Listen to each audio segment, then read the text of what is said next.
Alright guys, welcome to The Theory with Mike Beavers. Today we have the long-awaited Berkshire's UFO incident episode. And we're going to be sitting down with Thom Reed, Melanie Kirchdorfer, who both appeared on the Netflix series Unsolved Mysteries and the Berkshire's UFO incident. So we have a wild episode today, guys. I'm just going to go ahead and pre-warn you. There is a lot more to this entire incident than what is just told on TV. And you're going to get to see that today. So Thom, if you want to start, would you like to introduce yourself to everybody? Yeah, sure. Name's Thom Reed. I'm actually the son of an attorney and a politician in Connecticut. And we had an incident in 1969, which Melanie, who's on the show with us today, was part of, along with many others. And I think, in short, the children of that time really had stuck together and never wavered. And it was like 50 years later that collectively, we all kind of made UFO history together, and we're here today to talk about that. Awesome. Melanie, what was it like to be a part of something like this on Unsolved Mysteries and really going out there in the mainstream and having everybody hear your story like this? Well, it's been quite a ride, let me tell you. I had no intention of doing it, but thanks to my husband Henry, my sister, and Tom, I finally got up the courage to do it, and I'm happy that I did do it. But I had no intention of doing this. And there's been a lot of great people that I've met along the way. So it's been a good ride, yes. For sure. For sure. Yeah, it's a wild episode. Yeah, I've seen the episode. I did not realize that this was such a major event. That so many people saw it, so many people reported it. I'd watched a few previous episodes of other series with Thom on it, talking about kind of what happened and what his experience was. But I was really excited to have you guys on the show to actually hear from both of you personally about what you actually encountered that night. So we'll go ahead and kind of jump right into it. Thom, if you want to start. What actually took place that night? Well, it was one of the things I want to say before we jump right into 69 is that it's a very active area, and there were a lot of sightings aside from 1969, and Melanie was involved in some of those too. But in 1969, it was a holiday. It was Labor Day, so there were an awful lot of people outside having barbecues, events with their family, and parades, that kind of thing. So there was a lot of people that were out and about. It was a warm night, and that witnessed this thing. And if it wasn't for a holiday, I'm not so sure it would have gotten its due. But I was actually at a ski resort. Now it's called Butternut, Ski Butternut. Back in the day, it had a different name, but I was riding in a horse show, and it was getting late. And my mother owned a local diner, the Village on the Green, and we decided to head home and check on the diner, cash it out. Make the night deposit drop because our cook was working it, and then head home. And we were there for maybe about an hour or so. I think we left Ski Butternut probably around 7, and we left the diner around 8:15. And as the crow flies, this craft, if you will, or the sighting, had already gone through Lake Mansfield, gone through Great Barrington, heading our way. So in essence, we had turned around. We were ahead of it and kind of drove into it, basically. And so we came on this way home. We took this route, old covered bridge lane, through a bridge. And when we came into the bridge, my grandmother had noticed that the light coming through the planks didn't seem to make sense with the lights from the car. That was the first thing she noticed. And then by the time we exited the bridge, I was talking to my brother. My grandmother had turned around to address us. And at that point, we all saw this sphere that was probably the size 4 times the size of a Volkswagen Beetle, and it was solid. It was like a cue ball. I used to try to say it was like a bubble, but it really was more like a cue ball because it was solid. You didn't see anything moving inside of it. It was just like this bright, like a 2-watt bulb, but it's like not something you could see through. Solid. Yeah. So, like it's emitting some sort of energy. Yeah. And because I used to mention orb, that kind of thing, and it's not really an orb either. It was just a solid sphere. And it was about 2 stories up off the left of the bridge. And, we're all kind of looking at this thing like, my God, right? What is that? And about that time, 2 rods of light fired from each side of the sphere. So if you've got a round spotlight like that, there were rods of light that came down and shot into the water. and they were probably maybe, I'm going to guess, maybe 3 feet around or whatever. I couldn't really tell. It was kind of far from me a little bit. The sphere was probably, I don't know, 20 yards. But these rods of light shot down. So at one point it looked like an ice cream cone, or an upside down Hershey's Kiss, which is why Ancient Aliens showed it like an ice cream cone. But those rods of light went either back into it or dissolved or what have you, because I only saw them for a second. And then it kind of drifted off behind a line of trees. And it was going in the same direction our car was. And so as we're going down the dirt road, we're looking at the white sphere. And as it got behind a line of trees, we didn't see it anymore. And we were kind of looking for it. My brother looked to the right, and he saw what looked like an orange one. But the orange one was right out over the water, and it rolled. It looked like lava or like a sun. It had moving orange and yellow in it. Interesting. It wasn't solid like the white one at all. And it was much lower to the ground. But they were both over water. Now, as the white one moved away from us, it went over a cornfield. But originally, they were both over water. So one actually was more like at like 4 o'clock, and the one to the left was probably about 7 o'clock. Okay, and so we were moving forward, and we encountered. My mother pulled off to the side, but there were 3 objects, and so when my mother pulled off to the side of the road at a clearing to look for the white sphere that we saw, because that's what we were looking for, we noticed this craft, if you will, or a disc. It was about 100 yards. And I've always said it looked like a turtle shell because of the shape that it had on the outer skin of it. The right side of it was much more lit up than the left. It was almost like it gave off it emitted its own kind of glow to it. And I've mentioned it had a little light underneath it, but what I don't clarify sometimes is that it wasn't the light underneath it that gave it away, that made you notice it. It was the shell itself. It was bright. It wasn't even either. The right side was much brighter than the left. I don't know why that was. I used to think maybe it was the moonlight or something, but it was the shell itself gave off a little bit of a glow, like an amber, a bronze, a mixture of tones of color. It was at least 100 yards. I go back there frequently, and it was about 100 yards. And the thing that I would say, too, is that it didn't look like what people describe as a UFO. I mean, it wasn't shiny. It didn't come to a point. It wasn't cool looking. You know what I mean? It was just like the middle of it was fatter than the top or bottom. And it kind of looked like almost like a snake skin, like it had a band or like a tire around it. I mean, I know how that sounds, but it had the small part on the top and the smaller part on the bottom and this big centerpiece. And it just hovered there. We didn't hear anything. When our car started to come to a stop near a telephone pole, we felt the pressure change. I mean, I lived in Florida for a long time, so I know what it feels like to be in a hurricane where everything goes silent. You don't hear anything. It's like someone just shuts a switch off on life itself, and it's just kind of yeah. And we felt like we were underwater. Like this, like everything was muted, and we heard a tapping sound. And I used to think it was the stones of our car tapping underneath the fender wall, but I'm not so sure. Because when you're in deep in water, you hear an echo in the pool. Yeah, it's really loud, but it's really just a slight tap, but it sounds really loud. That's kind of what we were experiencing, like this, but loud. But that's, and at the same, my mother said it felt like there was a pressure too. She said that on Unsolved too. So she kind of referenced it a little bit different. But to me, when I used to, dive or whatever, got deep underwater, it's hard to breathe. You got that pressure around you. Your head feels it. That's to me what it was like. And it was about that point we were all looking at the disc. We never saw the white sphere again. And all of a sudden the car just emitted in light. It wasn't like a dome light. It was just like I could see the floorboard, right? Because we never saw the sphere again, but I think it came and went. I think we kind of saw it. It went out, came back, because there was light bleeding up from the bridge. Right, this is the confusing part. There was light coming through the bridge, so it did give off a light. Yet the sphere itself, when we saw it, was never really emitting light, but it did fire the rods.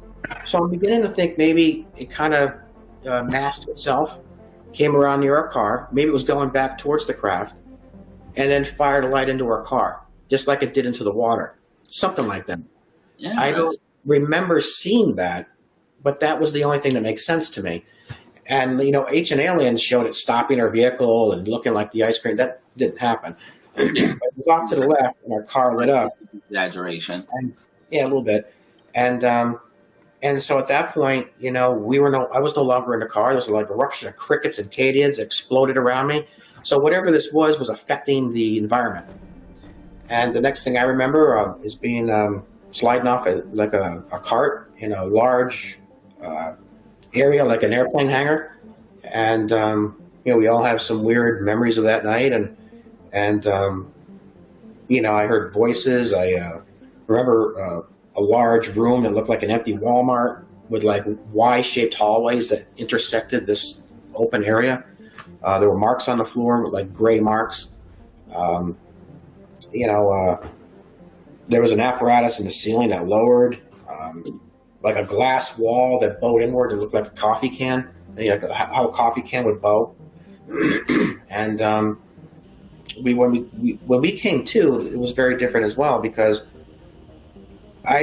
my mother was actually driving that night. My grandmother was in the passenger seat. My brother was to my right, and I was behind my mother. And when we woke up, if you will, or came to, my grandmother and mother were reversed. And when we were watching that craft, the car was idling with the headlights on. And when my grandmother found herself now in the driver's seat, the ignition was off. And the lights were off, obviously. And we were gone for hours. And my grandmother, she didn't drive much. I mentioned in Unsolved Mysteries, my grandmother never drove. She didn't have a car. But she would, on occasion, she had a driver's license, she on occasion would take the station wagon. And she took the car down the dirt road, maybe, I don't know, eighth of a mile maybe, turned around and went back to town for help. And none of us had come to by the time she reached town until after she got out of the car. So she went to town for help, went to a place called Silks, went into town, turned around, kind of came up towards the store itself, got out. The entrance to the store was to her left, right outside the driver's door. And I followed my grandmother into the store. And I was grabbing her hand in the store. So she went there for help, but she was so out of it that she walked right by the clerk. And my mother was up by the time we got out back to the car. My brother was still out. So I would say it took maybe 5 or 6 minutes to get from the incident itself at what's now the park to town and to get into the store. So we all came out of this thing within a 6-minute period. It wasn't like we all came out of it at the same time. Yeah. And that's kind of what happened that night. The next morning we went in to open up the restaurant, and there were people on the radio. They were on WSBS radio and talking about what they saw. What was it last night? All these witnesses. People were, Tom J was the DJ at the time, and he was having a couple callers come in and talk about it. And that was overheard in our diner in the morning before school. And so, the children of that time, we used to ride banana seat bikes to school. And so that was pretty much what happened. So all these people that were in our diner that next morning no longer, I guess, felt that this was just some talk coming from our diner, because so many people had now witnessed it. And so it kind of solidified everything. A lot of people don't realize that there were sightings in 66 and 67. That was really where the mockery came from, But 69, there was no longer denying it. It was out there, yeah. That's awesome, man. So before we go to Melanie and talk about what actually happened to her the same exact night, I want to point out a couple of things that stuck with me the most when I actually watched the episode and heard your story and everything. That part with your mom and your grandmother switching seats, the car turning off, or being turned off. One thing I want to point out is, nowadays, just imagine you're driving down the street and this giant ball of light with a shell just comes and comes right in front of you to where you can see it. I want to say the last thing anybody's ever going to do is turn off their car and wait for it. If anything, you're hitting the gas and you're taking off. Exactly. You may be a little shocked at first and want to sit there, but you're not turning that car off. You're going to have your way of escape. This is where we get caught up. I don't mean to jump in here again, but this is where we get caught up with all that because, we don't really know how to word how we were removed from the vehicle. Some people go, well, it sounds like you were abducted, right? Others say it sounds like there was a military influence. Obviously, someone knows how to turn off a car. I don't believe that, extraterrestrials reached down and turned the key. Yeah, so there's a lot of different ways that could have happened. Either the government was involved, and I do believe that's true, or someone may have walked by the vehicle or car, saw it idling, and because it's a small town and knew the car at the time, maybe thought, maybe I should turn it off to save the battery or something. So there's a couple of ways that could have happened, but there was definitely a human element involved in it. One way or another, there was a human element. So again, I'm very careful as to how to proceed with that because I don't want to overstep or reach. Yeah, of course. But it's hard to say something sometimes when you aren't 100% for sure on what actually happened. There's things that fit that would make sense, but if you weren't able to remember it, you don't want to say it because you're not 100% sure. And that's the other thing is it's you experience basically missing time, an amount of time where nobody could remember. And the fact that there was a group of you who all experienced that is even weirder to me because it's not just one guy coming out of the woods saying, hey, this is what happened. This is an entire town of people saying they saw something, specific groups of people saying they actually experienced something. And as we all know, that missing time element is one of the number one things people bring up when talking about abductions or encountering beings and things like that. Missing time is always a huge aspect of it because even the Betty and Barney Hill case a long time ago, the number one thing was missing time, not remembering what actually happened. Well, and that resonated with me a lot. Well, the thing is too, we do have memories of what happened that night. We just, so you say missing time. We remember a lot more than we really share sometimes. For sure. But, we all remember being somewhere else. And so it wasn't just like 3 hours went by. We know, we remember a lot of, it's fragmented. But collectively, we kind of put this thing together, and we kind of know what happened. One of the things that I've mentioned a lot is that I thought my mother and father were pilots, way back when. And Melanie's family, I think they're pilots too. So, we're familiar with airplane hangars and that kind of thing. And this area that I was in looked a lot like an airplane hangar. And I used to say to myself, it was much bigger than the craft was. But the craft was still pretty big. I mean, it was like 100 yards, right? So I'm thinking to myself, well, I used to say it was much bigger than the craft, but when you're actually in something, it can look a lot bigger too. And I was small, right? I was a kid. Okay, so our feeling on this, or at least our family's feeling on this, and my dad too. My dad was an attorney at the time. He had a lot of contacts in the area.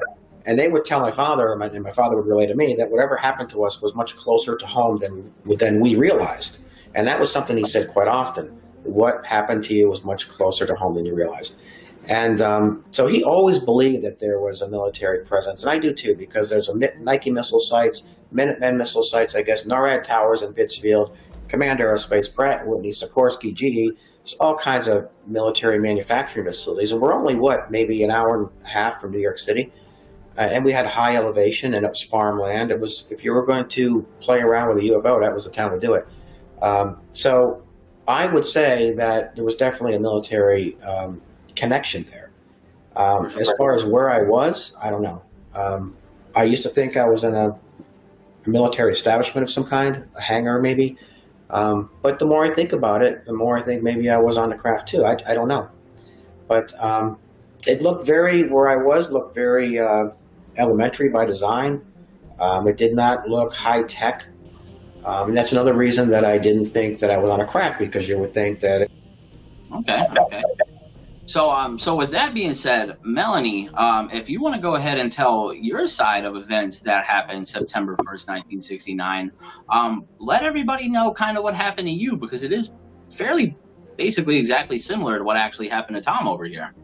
Okay, my event, first of all, Thom was lucky though, because he had support. He had his grandmother and his mom and his father as well that always believed him.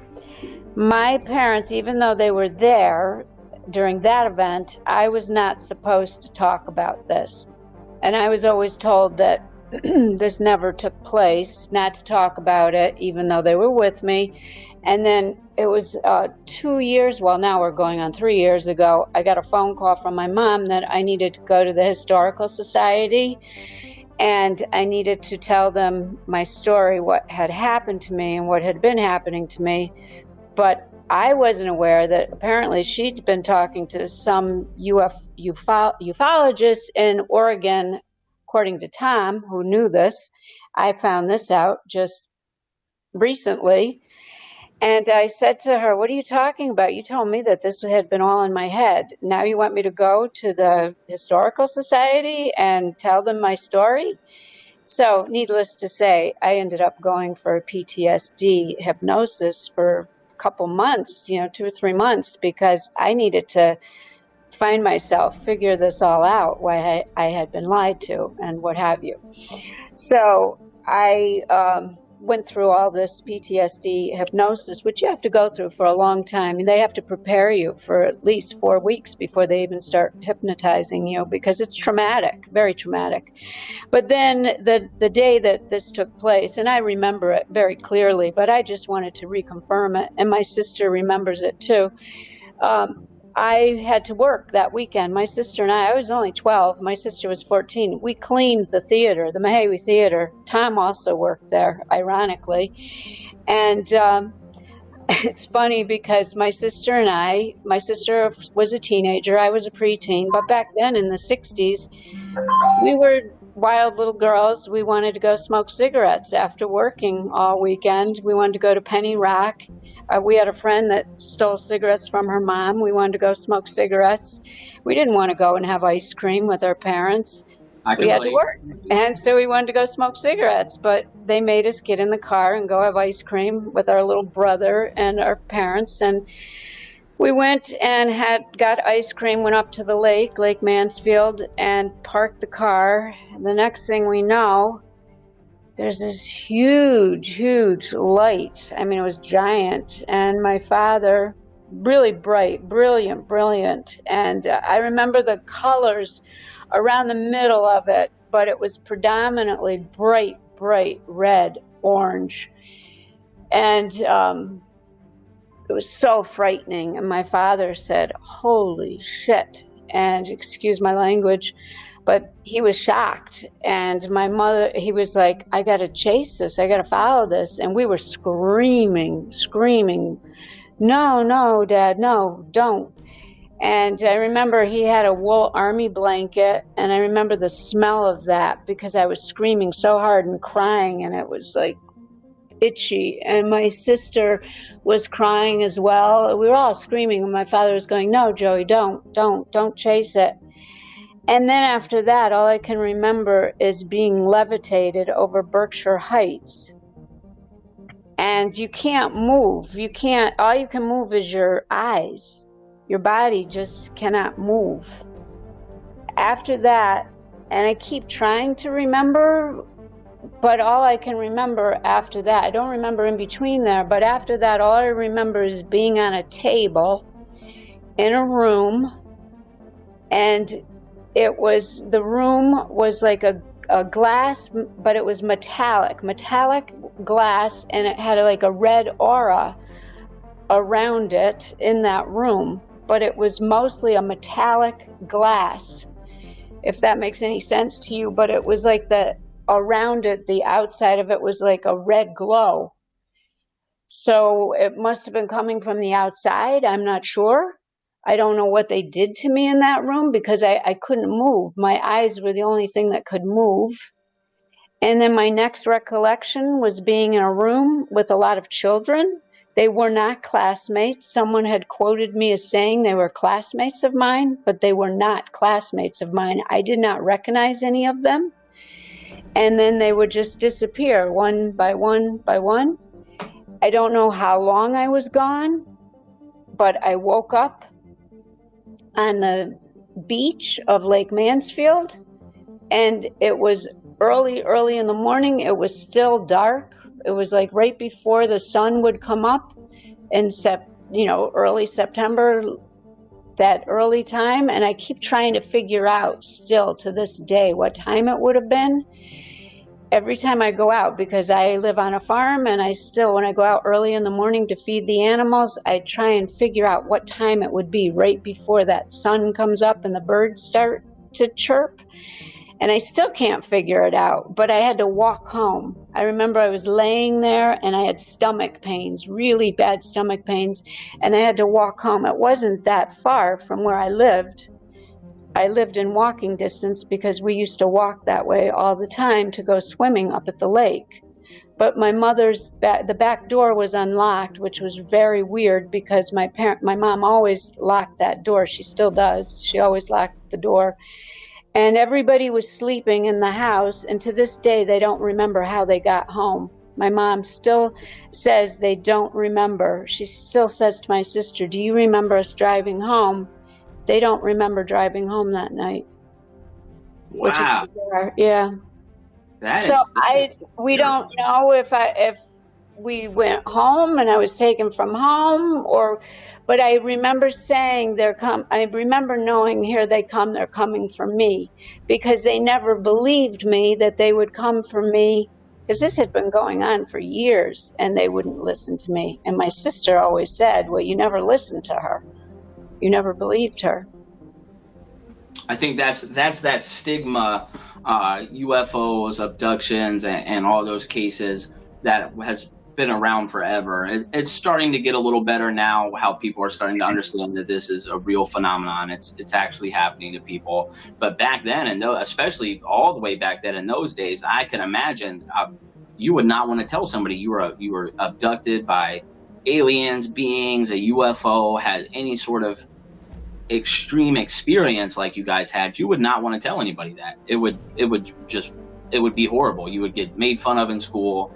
Everybody I didn't want to go to school. I was punished for it. I mean, I would pretend I was going to school, and I would leave for school, and I'd go and hide out on my back porch. I got punished for it all the time. I was not allowed to talk about it. I can imagine that's a pretty terrifying experience. And what happened to you seems like it's just a little different. You were actually displaced from the vehicle or wherever this actually took place. You were actually left off at, you said, the beach, and had to walk all the way back. Well, that's where my parents were in the beginning. Yeah. Just like Thom, and then Thom ended up back at the store too, and the parents were swapped. The grandmother and the mother were swapped. And how did that happen? I mean, none of it makes any sense. And we were both in a car of 4 people. Yeah. And it makes no sense. Both near water. Were you guys about near the water same age when this happened? I'm sorry? Pardon? Were you guys about the same age when this happened? Melanie I was a little older. I'm a little older than Thom. Okay. But we'd both had earlier experiences as well. That's the really important part of this. But again, we were in a car of 4 with our parents over water, near water. Mm-hmm. And the craft was, what do you think, Melanie, 100 yards or so? It was huge. I mean, it covered the lake, and the lake is huge. It's a big, good-sized lake. Wow. Yeah, it was big. So, what were the previous encounters that you guys were talking about that actually happened before this main incident? I used to have a little gray man that used to come into my bedroom. It started when I was 4, and he would levitate me out of my room, and I would tell my parents, and my parents wouldn't believe me about this. And my sister actually saw it also at one point, and would levitate me down the Housatonic River. Once again, the Housatonic River. And after the film came out, a friend that I had gone to high school with called me, and she had no way of knowing this because it was cut out of the film. Although I spoke about it in the film, but it was cut out of Netflix. They did an excellent job and everything, but this part was cut out of it because I had spoken of this. But this girl had called me that I went to school with, and she said, you know, it's amazing that you spoke about this, but I never told you that my sister, she had an experience. We lived on Dresser Ave, and my sister, she used to have this little man that would come into her room at night, and finally my parents decided to move because she couldn't sleep. She used to keep me up all the time. And that street is just a street over from where I lived. And they were the same age as my sister and I. They're just like 19 months apart, like my sister and I. And that street also is right along the Housatonic River. So it just reconfirmed that they were going through the same thing that my sister and I were going through. She had no way of knowing that I was going through it. She lives now in Arizona area. That is absolutely wild. That almost makes it seem that you would think this was a premeditated experience, almost like it was meant to happen, almost like it wasn't just a random occurrence that everybody happened to experience this, almost as if you guys might have been chosen. Oh yeah. Well, we were finding out other people. We had another fellow from California that had no way of knowing about me being up at the Berkshire Heights area, because I didn't speak about Berkshire Heights either, and Netflix, that had been cut out. And his sister called me and asked me to contact him. And when I finally contacted him, he mentioned to me that he calls it an attack or an abduction, but in his mind, he really feels that it was an attack on him. And this was at Berkshire Heights. And when he ever said Berkshire Heights, I just couldn't believe it, because I had never mentioned Berkshire Heights to him. I'd never met him before. And there was no way that he could have known that it was Berkshire Heights. Wow. I feel that there were certain children that were targeted. Yeah. And I mean, like you said, you basically remember seeing a bunch of other people in this craft while you were actually in it, which I can't even imagine how scary that even has to be, to have that memory somewhere. But just to think that, it makes you think that this is a mass operation, basically. Who knows? Some of those kids could have been from miles away. Who knows? But that's a lot. That's a scary experience. People are afraid to come forward, though. Slowly but surely, people are coming forward. I was afraid to come forward. For sure. It's a touchy subject. It's not something you normally, you don't really normally hear about it at all in mainstream media. We're just now getting to the point where Pentagon and stuff, DOD, are talking about possible UFOs and things that might not be ours, or stuff that we don't know if ours is ours or not, and stuff like that. So I think it is starting to become a little more mainstream, in a sense of where it's what's the word where I want to say, more accepted, at least in the public eye, that people have experienced these things. And so I think that's moving a big step forward into getting some of these stories out there and experiences, is because now it is becoming a little bit more accepted. You get to a certain point, I think, in your life too, where after you've been lied to for so long and told you're crazy, that you just don't care anymore. Enough is enough. You just have to start believing in yourself. And when I was told, oh yes, it really did happen, and then you have to believe in yourself. Enough of the lying. And when other people are telling you, yes, it did, it happened to me as well, you know it's true.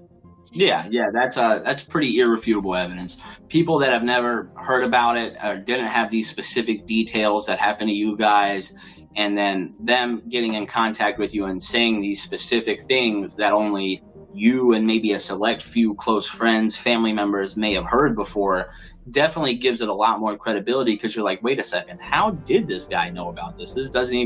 I never spoke about this. It was never aired in public. It was never, and this guy's telling me the same thing happened to him. And it doesn't get more credible than that. You can't make it up. It's impossible. Yeah. Back then in the 60s, they also don't forget, they were working with MK Ultra. They were working with a project. It was called Project Monarch Butterfly. They were working on children. You can't even look that up anymore. It's been removed completely from the computer. But I know that in the 90s, you could look it up. You could get a lot of information on Project Monarch Butterfly and what they were doing with children in the 50s and the 60s. It's been totally wiped out from the computer. Yeah, I can definitely believe there's some serious government experiments going on, and who knows if this was one of them. I personally, I'm not sure if it's government, UFO, aliens, beings from another place, but something is happening that's 100%. It could be a combination of the government and the UFOs. I believe that the UFOs and the government could be involved. I read an article, I believe it was yesterday, that Japan has some combination, something going on with UFOs and the government as well. I didn't get to read the whole article. I didn't get to finish it, but I remember I handed it over to Henry and I said, here, if you get a chance, read this, because I don't have time to read it right now. And he's really into reading and keeping up on it. Yeah, so he's going to read it. There's a lot of stuff ever since the Nimitz, the Go Fast, the Gimbal UFOs were released by Department of Defense. It has definitely flipped the whole idea of everything over. It's opened up the idea. We have actual UFO UAP task force in our own government that is supposedly searching for these, trying to give a brief explanation to people about what they actually are. But as of right now, they're saying we don't even know. We don't know if this is in other countries. We don't know if this is from outer space. We really have no idea. And that's what they're saying.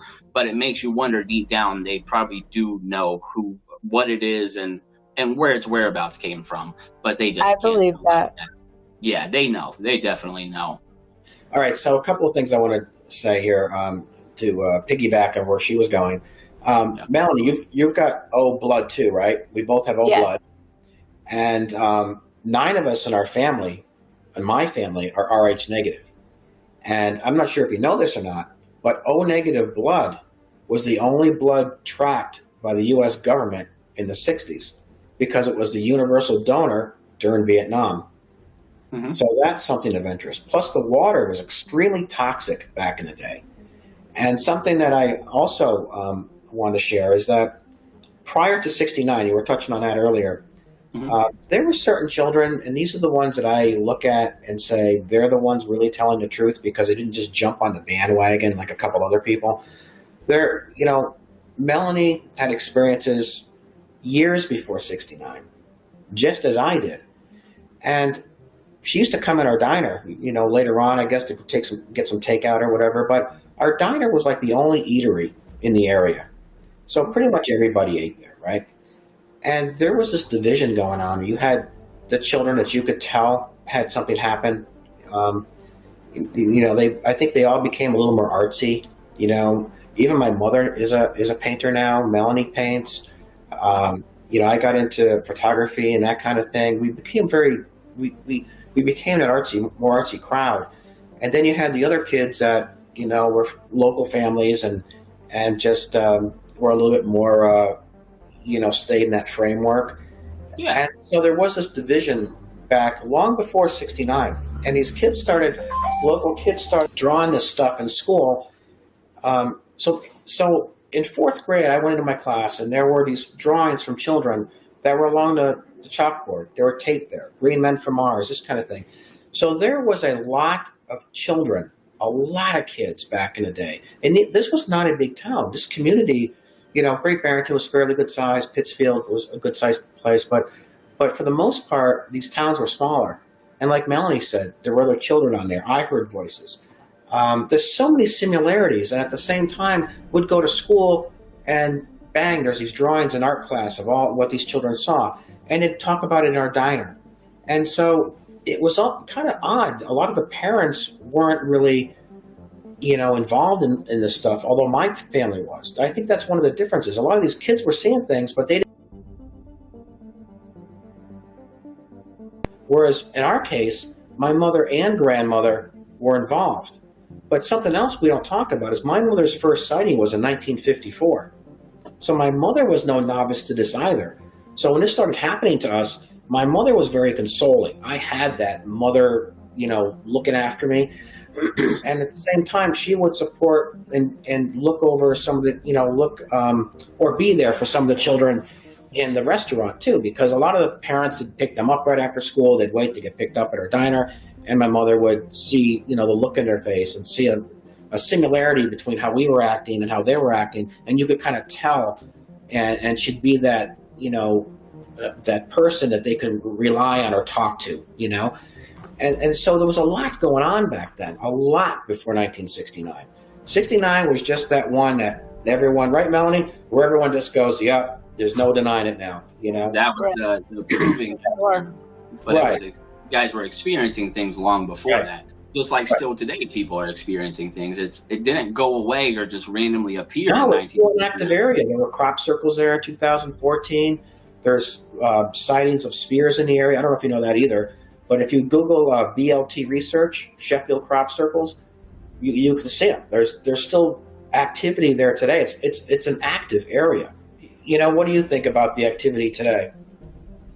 In our area? Oh, I think that for sure Sheffield is definitely active. Stockbridge, Cherry Hill is very, very active. And also East Mountain is very active. Both you and I have seen things on East Mountain. And don't forget, you've also got the Housatonic River, and you've got the reservoir that is right there at East Mountain. It surrounds East Mountain. It's very close to the Housatonic River to East Mountain. Saying, does the Housatonic River actually flow directly into the Atlantic Ocean? It goes into Connecticut. Yes, it would go into the Connecticut area. Hey, I want to jump in here for a second. I have some actual footage that was taken not far from Great Barrington of 4 or 5 lights separating, coming together, moving out. This was taken in 2016, and this is in the Great Barrington area. And I'm going to probably start showing that more, but I think it's important too to mention this. There was not just one object. Right now, there was multiple objects. There were a lot of spheres, those round spheres, and when the Pauls, Marissa and Gina Paul, who lived on our street, witnessed this too on the same night, Labor Day, 1969. They actually saw the lights separate, come together, move again, and cross Route 7 and go right across the street.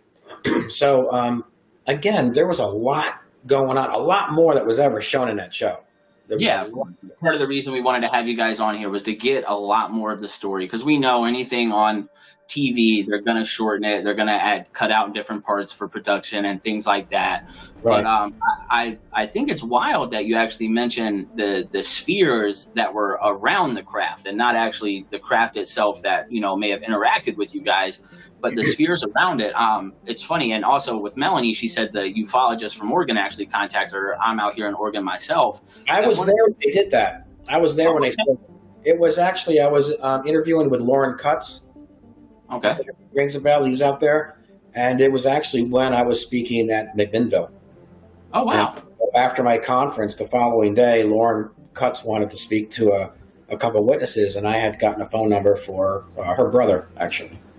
Yeah. Nice. Yeah, the most common, I do a lot of sky watching out here. I've got a lot of cameras, all kinds of stuff. I got to get a really nice telescope. That's next on my list.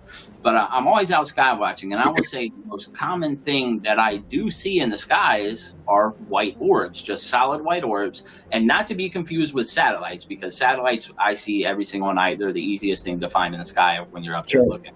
But actual large white orbs that will come across the sky and then just disappear right in front of you. Sometimes they get brighter first, sometimes they go dimmer and disappear, but they're way slower than a meteor. They're not, I've never gotten a close encounter with one or anything like that, but I've seen a lot of them in the sky. They're larger, they get really bright, they fade out, and then they shift, and you can tell that they're under intelligent control. Exactly. Yeah, that's 100%. What you see in the area. That's what you see in Great Barrington. The most common. I filmed a large triangle of red and orange orms here at Springfield, Oregon, and that got a decent bit of attention, and that was pretty low. That was literally right above the tree line of the mountain outside of my townhouse complex, and that was the wildest thing I'd ever seen in my life. That's the closest also I've ever seen something, but it didn't look like it had a craft in between it. It just looked like they were in formation going. But what you guys seen is it's incredible to actually hear a description of a craft itself with the shell-like, the rim in the middle of it that sticks out in the actual craft itself. I mean, that is detailed. And what people should know is if you want to show them that certificate from the Historical Society, this whole entire event was actually inducted in the Historical Society because it changed and altered the progression of a community entirely. It changed how people thought, what people did, and I'll post it up in the video here so you guys can see as well up close. But the entire progression of the society, it fully altered it. And so that just gives it all the credibility in the world that something extreme happened that night in September 1st, 1969, and not to one person, not to two people, but to a lot of people. And I think that's just the most important part about this, is that it opens up that you don't have to be a special person to be seeing things like this. If you look, you will probably see something. You may not have the close encounter that, say, Thom or Melanie had, but you will see some stuff out there. But Thom, what was it like to have something like this, this entire event actually inducted into a historical society and proven true? Well, it wasn't just inducted into an historical society either. It was actually inducted into the United States as the first UFO case to be deemed historically true. And that my father played a big part in that. My father was an attorney and a select board member. And he was approached by Robert Blechman out of Manchester, Connecticut, who was working with Mohammed Rabidin, who was the president of the Parapsychology Society at the United Nations. And at the time, SETI was getting ready to launch their new microwavable technology. And so Robert Blechman was speaking with Mohammed Rabidin to say, look, what if SETI finds something? Would you like to know what people are talking about, what the buzz is? And this was right around the time of the Hudson River Valley sightings. Oh, yeah. So, because of our diner and because of the amount of people, the witnesses, and the radio station that broadcast it, they decided to, mention some of the local cases in support of the Hudson River Valley, and ours was also in support of Cash and Landerman because of the way it affected the environment. And so it was mentioned on October 2nd, 1992, at the UN. Stanton Friedman was there, and my father would lose his life on October 2nd as well. And so with the loss of my father on the same day, there was a lot of, it kind of refueled it, relaunched the interest, And in 2015, because my father was also an historian, and I agreed to take my polygraph test for the Historical Society, with the understanding that I passed that they would look into this more seriously, and they did. And then this woman by the name of Debbie Smith out of Litchfield, Connecticut, she was working with the Historical Society to canvass the area for testimonials and credentials. Did I pass my polygraph test? I did. Was there, radio archives? Was there a radio station involved? Were there multiple witnesses? And when they said to me that there was enough here that it would hold up in court. People have been prosecuted in courts with less documentation than our case had. And so then it went to a census. And the census passed that it was historically true. Our diner, the Melanies out there, myself and others, that we had, that our diner and the event as a whole had altered the natural progression of the community. It was well witnessed, and therefore the event as a whole was true. And that's really how it got inducted into the state. And then to rubber stamp the Historical Society's decision, it went to the governor. And the governor issued a citation inducting myself and the incident as a whole into United States history. And there was actually, a couple of news articles or a journalist had written that the citation from the governor was written in error. That's not true at all. The first citation, actually, and you can pull this up on our website, was written in October, but it was missing the date of incident. Just like a proclamation, there has to be a corresponding date. Yeah, And yeah. missing the date. And they saw my birthday. I guess they signed off on it.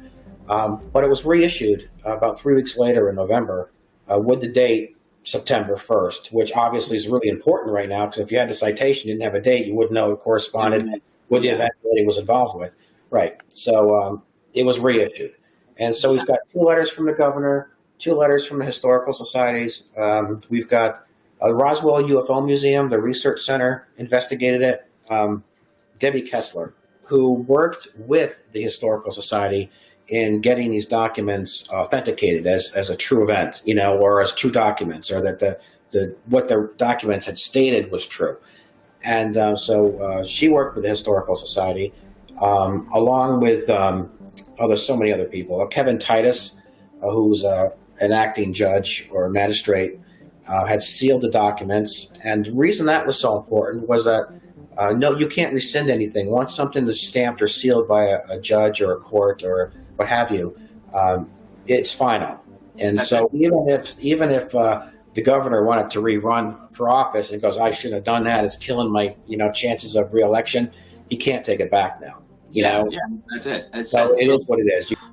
So you actually have UFO Park now in Sheffield, Massachusetts, where the cover bridge is, where Thom's event actually took place. It's like a landmark. Yeah, it's like a landmark, basically talking about this event. And so what is it like to have a park actually named after this entire event that took place with you guys? Yeah, that's interesting too. And Melanie and her husband, H, actually just donated a beautiful park picnic table. It's gorgeous. And I would say that I think Melanie feels the same way I do, that, there were so many people that saw this, so many witnesses, so many people that weren't respected or made fun of or mocked, that the idea behind the park has nothing to do with me. I live 1,000 miles away. But I have an opportunity to do something for those people who live there, right? Those people who still live there, or we'll go back to visit family or what have you. There's now a spot where it's judgment-free, right? It's a judgment-free area, and it's on private land. And I'm good friends with Travis and Ben Hansen and Mike Barra from Ancient Aliens, and the Roswell Museum supports me 100%. And so I was able to get my friends and some of the TV shows like Ancient Aliens and the rest of them to make a small donation, sponsor a bench, sponsor a solar light, work with the entrance sign, do something to make this unique. Instead of just having a spot where you can go, this is where it happened, and having a monument there, a marker there, whatever you want to call it. Now you've got other people that are renowned in the field supporting those local people. It's beautiful, too. It's a very beautiful spiritual place to be in. It's probably a lot harder for Thom to spend time there because that's where his incident took place. And Thom, is it hard for you to spend time there because that's where your incident took place, though? I was saying it's very beautiful and very spiritual, and I said, but it's probably a lot harder for Thom to spend time there than it is for us to spend time there because that's where your incident took place, but it's so beautiful and spiritual. I can't spend time up at Lake Mansfield because of the trauma that took place for me. So it's probably a lot harder for you to be there and spend time. There's a couple of spots that bother me, right down near the telephone pole where our car stopped. To me, even when I filmed there with Ancient Aliens, my mouth got dry. I got my back bothered me. I got like a chill. And it's spooky to me. There's an eerie undertow to me, and that I pick up. It's not just. I think other people feel it too. There is something odd there, something ominous, and I don't know if it's really just me and other people that have witnessed something or know what happened there, that they kind of maybe look for it a little bit so they feel it, or is it something that's that obvious? Because most people that go there will tell you that during the day it's beautiful, right? It's a nice spot. The park's on the water, you look at it and you hear the birds and you see the old covered bridge, and it's like, wow, this is a really cool spot. But then it seems like once the sun goes down, I wouldn't go there at night. No way. I can imagine. I would not want to go there at nighttime. No way. But I do want to go in the cornfield with you and I together in the daytime. That's something else, What kind of energy we will pick up. That's something when you come back here, we will do together in the daytime. We have an energy thing that goes on. So that we will do together. Yeah, both of us. And in the corn there, I mean, Melanie, you've seen the photos, right? I mean, some of the corn there grows like 14 feet. Yeah, it's crazy. Yeah, the corn on the cob is almost 2.5 feet. I mean, you don't get it. And then across the street, you don't get that. No. But those pictures are on my website. I think there's some of them on our website. I was going to ask, has there ever been any UFO sightings actually at UFO Park itself? Yeah. The round spheres are seen all the time. And that's where the crop circles have been too. Yeah. Correct? Crop circles, the spheres, the discs.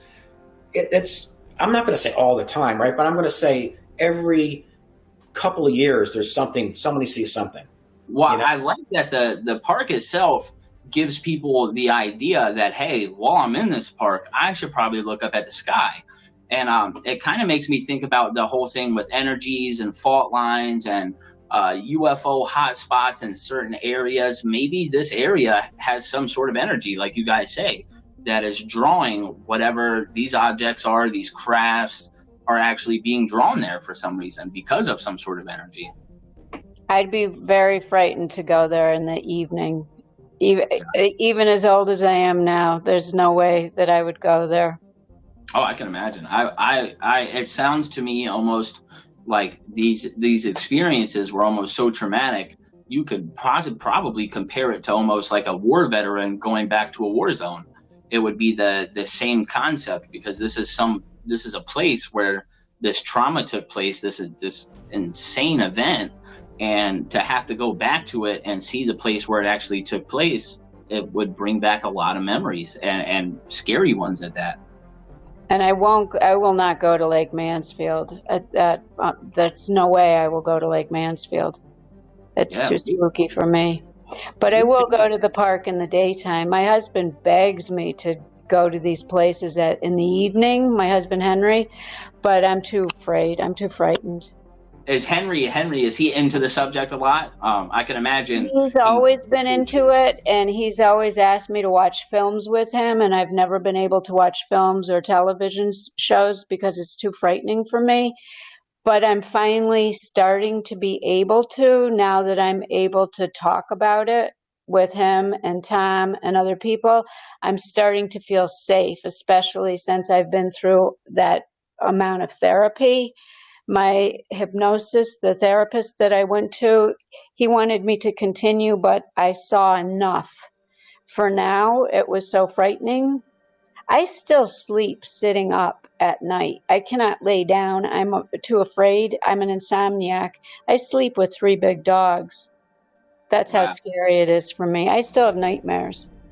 Yeah, see, to people like me and a lot of other amateur UFO hunters and sky watchers that are just on the hunt for these things, wanting to see them, we don't ever really take into consideration that people that have experienced this don't get the luxury of having fun trying to look for a UFO or come into contact with a being or a craft of some sort. To us, it's all fun because we think we might see something, but we won't ever encounter anything.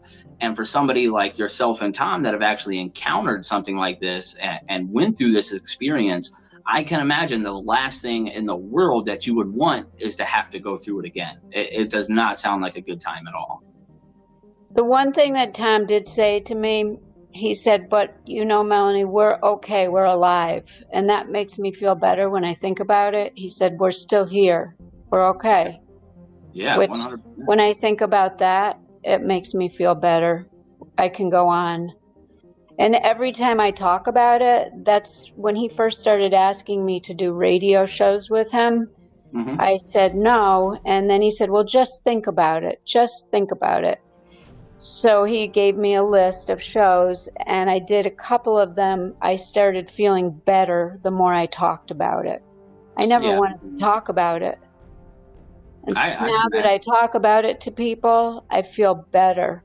But when I didn't talk about it, I just kept it all inside. Yeah, that's Now never. that I watch different shows or films, I realize I'm not alone. Yeah. Oh, yeah. This experience happens to a lot of people. I've heard plenty of accounts, and a lot of them aren't publicly told. They're told to small groups of people. People that do reach out and say that they've experienced something, a lot of times still experience ridicule. Even nowadays on social media and stuff like that, people will say they've had these experiences, and the first thing you'll hear people say is, "You're crazy. You're crazy. That didn't happen. Quit making stuff up." And it's like, there's proof of this already. This stuff happens to people. It's proven. There's real events where people are I don't like using the word abducted, but for all points, that's basically what is happening. It's you're being taken from where you are, and something's happening to you, and it's not anything normal that anybody else has ever experienced, and so automatically they call you crazy because they say, no, it's never happened to me, so it didn't happen to you. And that's just not the case. And now that people are opening up, hopefully here in the future it does become more, I don't want to say more normalized. Hopefully it doesn't happen to that many people, but in a sense of the people that it has happened to, hopefully it becomes more normalized, and people can actually understand and be helpful about it to the people that have gone through traumatic experiences like this, because it doesn't sound like it's a good time like going to an amusement park. It does not sound anything like that. It sounds like a horror story out of hell that you would never wish on your worst enemy. I can't even imagine what you guys went through. Well, it's also embarrassing because it's expensive. I shut down computers. I'm not allowed in my husband's office because I've ruined computers of his. I've been struck by lightning 3 times. Oh, wow. And when I was struck by lightning one time, everything in the house was destroyed. What? The microwave oven, the television sets, the dog fence line, the refrigerators, everything had to be replaced. Oh, pride. When I go through the customs, I set off an alarm, and they have to go through everything on me, my bags, and they can't find anything. They don't know why, and they have to let me go through because there's nothing. I have nothing. I go through the conveyor belt at the supermarket. Sometimes, it's not always, it's certain times, my energy. That's why I was joking with Tom. I said, maybe it's your energy that's off tonight. So there's certain times, and you can feel it. One time I was in Mexico with my mom, and I said, oh my God, I'm going to shut those lights. See those lights that are on the ground, Mom? I'm going to shut them down. She goes, why are you so weird? You're always so weird. I said, no, watch. They're going to pop, each one. All 5 of them in a row, watch. And they did, all 5. Blew up, all 5 of them. So this is a common occurrence, and you can just tell. There's times that I can't turn the television on. It'll just pop. I'll set car alarms off. Light bulbs will go on and off, on and off. We filmed one. I had to do a radio show, and I filmed one for the guy. I said, my husband called me downstairs. He said, look what you're doing to the light. And I took a video of it, and I sent it to the podcaster. He couldn't believe it. But it happened the last full moon that we had. It happened like for a whole day. I was setting stuff off. So wow. It's uncomfortable. It's embarrassing. I go into a store and I'll set the alarm off. I've got a hand on my bag so they can go through my bag and realize I didn't steal anything. It's an inconvenience. Something was left with you, it sounds like. I don't know if a physical object, or like you said, like an energy itself.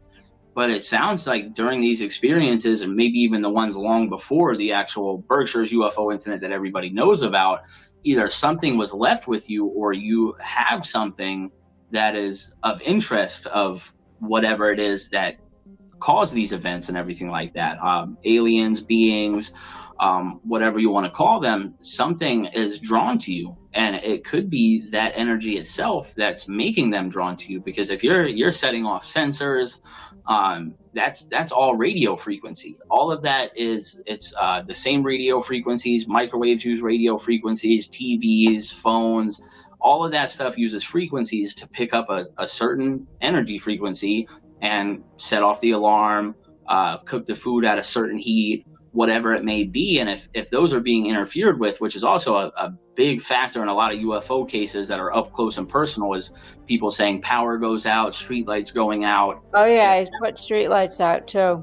Yeah, it sounds exactly similar. And so that makes me very curious. I don't know what it is. I'm not a scientist or anything, but from any of the research I've done before, that really it makes me wonder, because if you're able to do this, and does it happen randomly, or are you able actually to expel this energy and it happen on command, or is it just? No, I can't do it on command. I can tell when it's going to happen though, and it's usually when I'm stressed out. I'll have a stress factor that it happens, or a full moon.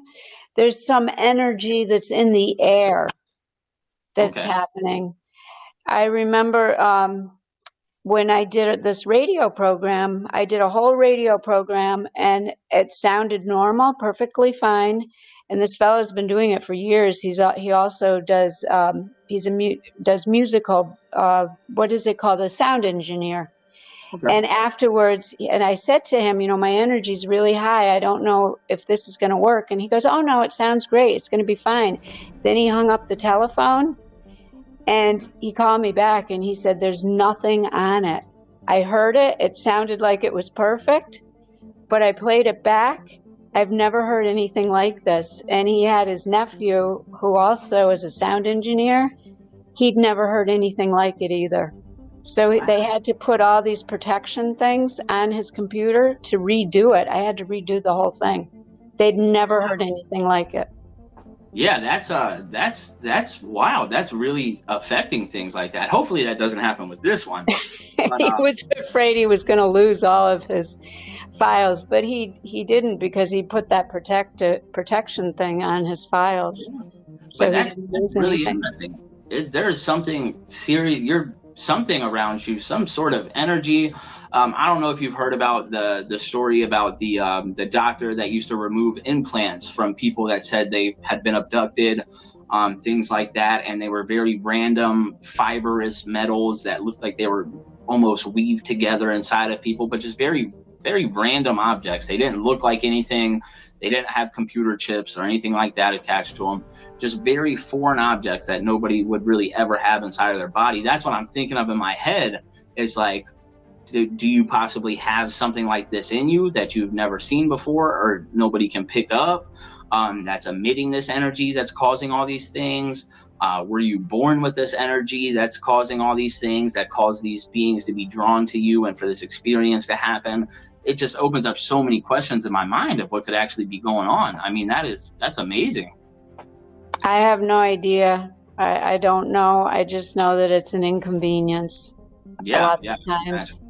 I can definitely imagine. That is not something that the normal person is going to have to go through. That is for sure. I feel grateful that I've survived lightning strikes. The one time I was knocked out from 12 o'clock in the afternoon because I went down into the basement at noontime, and then my exchange student and Henry, my husband, found me at 3:30, 4 o'clock in the afternoon after school. So I was knocked out for that long. Then that was the time that the whole house, we had to replace everything in the house. Wow. Yeah, so, thank goodness for homeowners insurance. Yeah, sure. It's expensive though, replacing everything. I can imagine. Thom, have you ever had any energy things going off, sensors at stores, or any of these after experience episodes?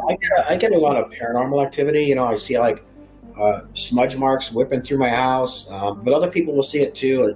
I had a worker here once, and he left his tool belt. He was working on the back porch, and I was sitting on the sofa, and he knocked on the door. And I saw this black smudge mark shoot across the room, and he opened up the door and thought I had a cat. So he slammed the door, and he saw this like shadow type of thing go up the staircase. So I saw it in the living room. He actually saw it go up on the opposite side of the wall, up a staircase. I'll say that when it comes to anything that's been I could contribute to this, It's really my son. You know, my son, for whatever reason, has like an astronomical IQ. You know, I did pretty well in school too, but I don't know where he gets it from. If you knew his mom, you'd be like, "There's no way," right? So, but she was cute and everything, but my God, no scholar. But anyway, so he actually ended up being a member of People to People. He represented his school in math for the entire, West Palm Beach. He sees things before they happen. One day he called me up and said, "Dad, check the house." And I did. And I'm okay, buddy. Nothing to worry about. And he wouldn't take no for an answer. So he got in his car and he drove all the way to my house, which is about 45 minutes to an hour. And as he was coming around the corner I live on a corner, to pull into the driveway, there was an SUV that was upside down and a man was out the sunroof, hanging out, like, I don't know if he was dead or whatever, but severely hurt. And he got there just as the paramedics were getting there and the police. So he actually felt that and saw that, long before it happened. And there were other times where we were in Florida, and he would come in the room and say, "Dad, I'm scared. I don't want to stay in the room." And so I said, "Crash it here, whatever." And they would tell me that, there's a car with no hubcaps on it, and why is the boat gone, and all this stuff that didn't make any sense to me. And about a week or two later, we saw this car in our neighborhood, which obviously didn't belong in our neighborhood. And I had coincidentally sold our boat to his football coach. And come to find out that the two women that lived next door to me were robbed, and they had broken in the door opposite my son's, sliding glass door. So he kind of felt that too, because we're all very sensitive. We all are very intuitive. My son, by far the most. So if there is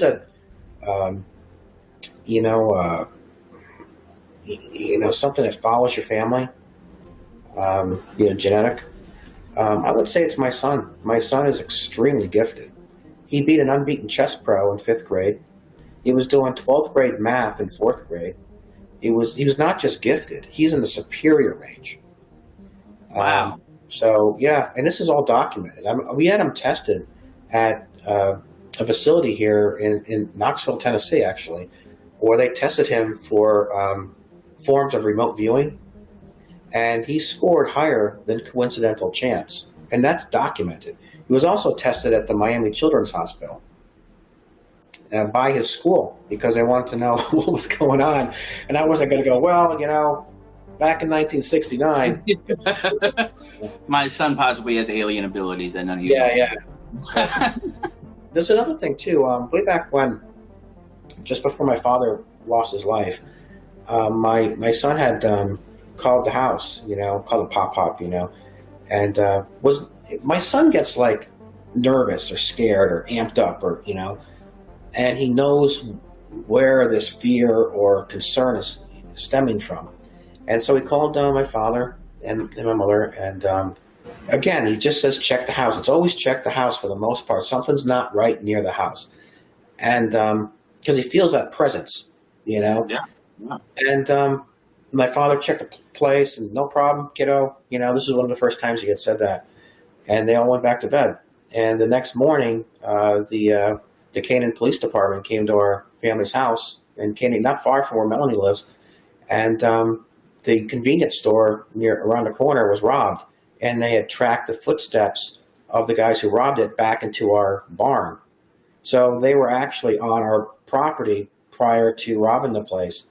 And so for some reason that my son picked up on that. I can't speak for that. I have no idea how he does it, but he is like on the mark, man. He's like every time. I mean, he nails it. Energy frequencies. Something is clicking the right way. Yeah.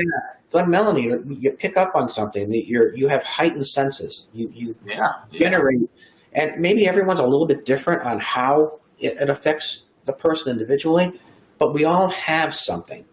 And the other thing too is we all become creative.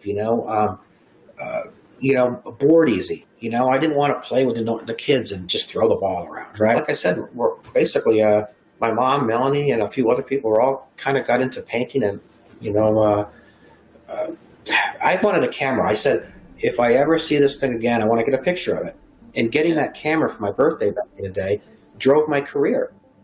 Yeah. You know, I would never have done what I did. I never would have, gone to South Beach and become a fashion photographer and all that. So is it a bad thing, what we experienced? Is it something that's negative?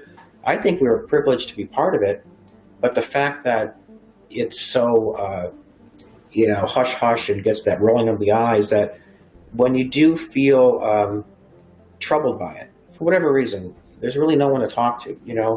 I had family, but Melanie really had nobody. But at the same time, it's like if I'm watching a scary movie and I hear a bang on the window, I'm going to get scared, right? I mean, I am, right? But it doesn't mean it was meant to scare me. So what we experienced was different, and your body doesn't know how to adjust to things, how to feel, what's going on. You become timid, you become nervous, you're defensive, your mood's going all over the place. Sometimes you feel calm, then you come out of it. It's a roller coaster of friggin' emotions, right? And at the end of the day, something happened, but you can't remember what happened, which is scary too. It doesn't mean something terrible did, but you don't know how to accept that. You don't know how to deal with that. Yeah. And that's where, sometimes you need a friend, and we don't always have that friend. And I think you never told me about the black smudge, though, because the same thing, and Henry's witnessed it. We have this black shadow that walks past. Oh, I got goosebumps thinking about it. We have a black shadow that walks past our bathroom window downstairs. You can see it sitting from our couch. The bathroom is across from the living room, and there's a window. We live in the woods. Henry will say, "Did you just see that? Did you just see that black shadow that just walked past the window?" And there's nobody that lives here, that lives in the middle of the woods. And it's happened several times, and it's just like you described. I was going to say, it sounds like you guys have a wealth of information on this stuff. I've never seen a shadow figure, but I have always wondered if a lot of the paranormal side of things could be more attributed to possible aliens or beings or whatever we see with UFOs are actually all connected into one and not so much completely separate from each other. Like somebody will say, this is ghosts, this is aliens, these are UFOs, this is government. I've always wondered if they were all entwined together. And it sounds like with what you guys have experienced and what you're currently experiencing, it sounds like they're all tied in together. Well, I'm looking forward to Thom coming back. He's coming back in October. We're all meeting together. He's having a big gathering at the UFO park, and we're really looking forward to it. We've got a lot of catching up to do. Melanie, is there anything you want to tell anybody watching, any final messages or anything like that you want everybody to hear? If I had anything to say to people, especially young people, believe in yourself, believe in what you're seeing, believe in what you're doing. Don't let anyone tell you that you're making stories up. Believe in yourself. Awesome. That's the most perfect message you could possibly send. And I actually like what we've been talking about because it really goes towards the advocacy of letting people be heard and not judged for what they've experienced. And so I feel like this video will go a long ways for people that have seen stuff to maybe come forward, to open up a little more with family, friends, co-workers, and get this stuff off their chest so they're not holding it in and experiencing all this stress, inconvenience, because they believe nobody will believe them if they tell their story. So I really like that. I really, really do. Thank you. And thank you for having me. For sure. It's been great. I want to mention something as to why I think we're seeing the activity we are. And I don't know why, but I'm committed to it. So the Earth has had 6 extinctions, possibly 7. We have over 8 million species thriving here.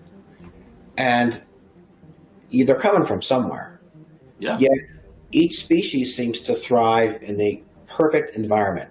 And the way our Earth rotates, it provides that environment. It's the only planet that really moves the way this one does. And so you say to yourself, how do we get 8 million species when we've basically been down to nothing many times, right, over. So I've said this for years. I believe that Earth is like our galaxy's arc. And one day our sun is going to burn out, right? We're already venturing out to other planets ourselves. So we're going to take the life that was here and we're going to bring it elsewhere. Which in my viewpoint, or what I feel, is that that's how we got here. We're a collection of life from other planets, other stars. But in retrospect, that's how I kind of see Earth. I see Earth as our safe haven. So a closing statement, I would say that, I